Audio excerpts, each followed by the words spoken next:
सुख और स्वास्थ्य के लिए धन अनिवार्य नहीं है। तो चलिए इसके ऊपर हम कुछ बातें करते हैं। बहुत से व्यक्तियों को ये भ्रम है कि स्वास्थ्य, शक्ति, सुख एवं आनंद के लिए हमें धन चाहिए, किंतु ये उन्हें याद रखना चाहिए कि इसका वास्तव में हमारे मन से अधिक संबंध है। यदि हमारे विचारों में, हमारी अभिलाषाओं और हमारे अंत कारण में इनकी प्राप्ति के लिए दृढ़ निश्चय है तो इनके प्राप्त करने में धन की कमी हमारे लिए बाधक नहीं हो सकती।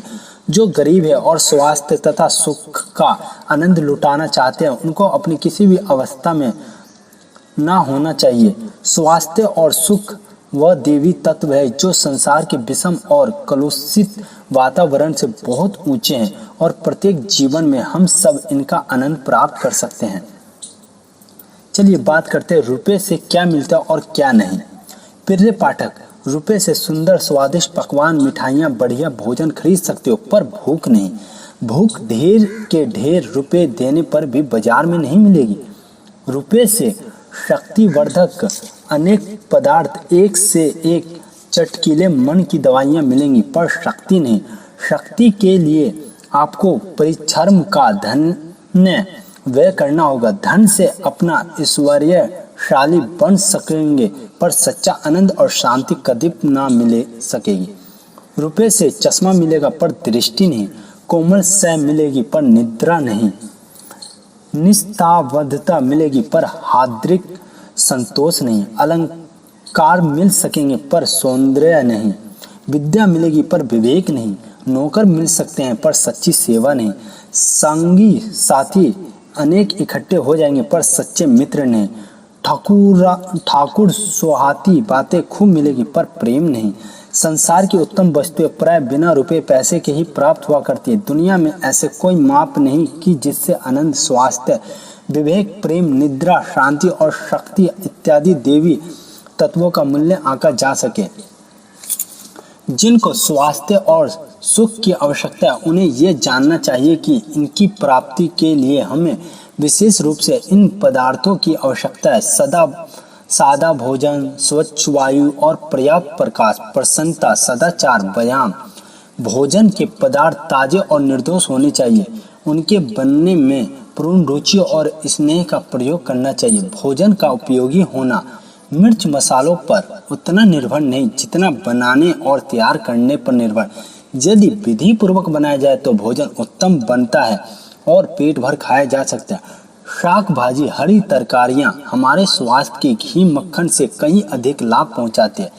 धनी लोग स्वादिष्ट होने के कारण इतना खा जाते हैं कि उनकी पाचन शक्ति ही खराब हो जाती है और अधिक भोजन रोगों को बढ़ाने वाला, आयु को घटाने वाला, नरक पहुंचाने वाला और निंदित कार्य करने वाला है। गरीब व्यक्ति साधारण कम खाएगा और धीरे धीरे खाएगा और शांति से खाएगा, जिससे उसकी प्राण शक्ति बढ़ेगी। सच बात तो यह है कि आहार कार्य शुद्धि से सात्विक शुद्धि होती है, सत्व शुद्धि से बुद्धि निर्मल और निश्चयात्मिका बन जाती है। फिर पवित्र तथा निश्चयात्मिका बुद्धि से मुक्ति तो सुलभात से प्राप्त होती है। सुख और स्वास्थ्य के लिए नित्य नियमित समय पर खूब चबा चबाकर शांति पूर्वक सात्विक अल्प आहार किया करें तो बिना रुपए के आपको शक्ति मिलेगी। हमारे जीवन में दूसरी आवश्यक वस्तुएं सुबह वायु और पर्याप्त प्रकाश। गंदी वायु से बीमारियों को कीटाणु हमारे शरीर में प्रवेश कर हमारे स्वास्थ्य को बिगाड़ डालते हैं। शहरों में प्राय 90% व्यक्ति ऐसे अंधेरे घरों में रहते हैं जहां ना साफ हवा आती है, ना रोशनी। आरोग्य, बल तथा उत्तम पाचन शक्ति चाहने वाले मनुष्य को घर में ताजी तथा शुद्ध हवा जितनी ज्यादा हो सके आने देनी चाहिए। जहां तक हो सके जंगल की खुली हवाएं समय बिताना चाहिए। अपने सोने तथा बैठने के कमरे में हवाओं को प्रवेश करने की ऐसी व्यवस्था कर देनी चाहिए कि दूषित हवा में सांस ना लेना पड़े। प्रकृति ने मनुष्य को हवा का प्राणी बनाया, ना कि घरों में बांधा हुआ दिनों को धक्के देने वाला जानवर। याद रखिए, जिस घर में सूर्य प्रकाश और धूप ना पहुंचती है वहीं डॉक्टर और वैद्यराज पधारा करते हैं। धूप की किरणें लाखों डॉक्टरों से अधिक उपयोगी, गरीब लोग भी इन्हें जितना चाहे ले सकते हैं। मनुष्य को इस बात का गर्व होना चाहिए कि उसका घर हवादार, स्वास्थ्यवर्धक है और उसमें पर्याप्त प्रकाश आता है। तीसरी बात, सदा शांत और प्रसन्न रहना है। संसार वर्तमान युग में जितना अशांत हो गया है उतना कभी नहीं रहा। संसार की झंझटों में हमें उतने उलझ गए हैं कि हमें पर्याप्त रूप से आराम नहीं मिलता और तरह तरह की चिंताएं खाई डालती हैं। हम सभी हंसी खुशी से रहना चाहते हैं, पर ऐसे बहुत कम व्यक्ति हैं जो वस्तुत प्रफुल्ल रह पाते हैं। प्रसन्नता प्रत्यक्ष और शीघ्रता लाभ है। वह अन्य सिक्कों की तरह केवल बैंक का सिक्का नहीं है, वे प्रत्यक्ष सिक्का है। धन प्रसन्नता का सबसे छोटा साधन है और स्वास्थ्य सबसे अधिक। आप चाहे तो गरीब रहकर भी हंसते हंसते अपना मार्ग तय कर सकते हैं। चौथी बात है सदाचार। जिसके जीवन में दुराचार है उसके शरीर में स्वास्थ्य और जीवन में सुख दर्शन नहीं हो सकता। यदि ईश्वर शासन का भय ना हो तो भी पाप नहीं करना चाहिए। यही सब साधारण है। जो मनुष्य अंत कारण की शिक्षा पर सदैव ध्यान देते हैं, उसके विरुद्ध कोई कार्य नहीं करते, उनकी अंतरात्मा बड़ी प्रबल हो जाती है। वह उनके लिए पथ प्रदर्शन का काम करती है और उन्हें पद दलित होने से बचाती है। मस्तिष्क का विकास हमें एक पग भी ईश्वर की ओर नहीं बढ़ा सकता जब तक उसमें संयम, इंद्रिया दमन और अंत कारण की पुकार ना हो। अंतर आत्माओं को जागृत करने के लिए रुपए पैसे की आवश्यकता नहीं है। व्यायाम हमें सदा नव जीवन शक्ति और सुख प्रदान करता है। जिस प्रकार हमें खाने पीने की आवश्यकता होती है उसी प्रकार व्यायाम की भी आवश्यकता होती है। हमारे पास करोड़ों का धन हो, संसार हमारी प्रतिष्ठा करता, परंतु यदि हम रोगी रहते हैं तो ये सब कुछ विषय का सम्मान है। सुख धन से बहुत कम प्राप्त होता है, परंतु व्यायाम से सबसे अधिक। व्यायाम से दीर्घ आयु होती है, शरीर हल्का रहता है, पाचन शक्ति ठीक रहती है और फेफड़े मजबूत बनते हैं।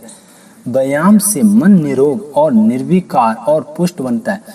संपूर्ण नीच इंद्रियां फीकी पड़ जाती है। आत्म उद्धार चाहने वालों को ब्रह्मचार्य पूर्वक रहकर नित्य नियमित रूप से प्राप्त या सायकाल शक्ति के अनुसार अवश्य व्यायाम करना चाहिए। ऊपर जिन तत्वों का उल्लेख किया गया उनके लिए धन की आवश्यकता नहीं है। इनका साधन का और अभ्यास हमारे मनोभाव और इच्छा शक्ति की दृढ़ता पर निर्भर है।